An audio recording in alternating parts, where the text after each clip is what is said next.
أعوذ بالله من الشيطان الرجيم. بسم الله الرحمن الرحيم.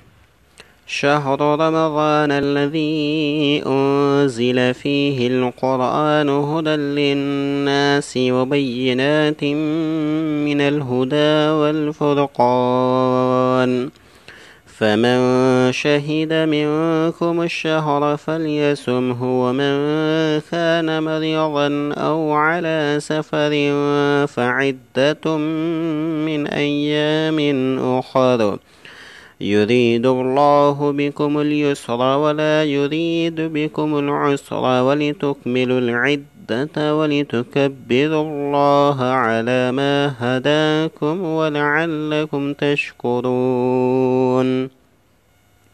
وإذا سألك عبادي عني فإني قريب أجيب دعوة الداع إذا دعاني، فليستجيبوا لي وليؤمنوا بي لعلهم يرشدون.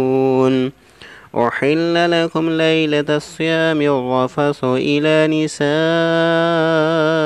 نسائكم هن لباس لكم وأنتم لباس لهن، علم الله أنكم كنتم تختانون أنفسكم فتاب عليكم وعفى عنكم، فالآن باشروهن وابتغوا ما كتب الله لكم، وكلوا واشربوا حتى يتبين لكم الخيط الأبيض من الخيط الأسود من الفجر، ثم أتموا الصيام إلى الليل ولا تباشروهن وأنتم عاكفون في المساجد، تلك حدود الله فلا تقربوها، كذلك يبين الله آياته للناس لعلهم يتقون.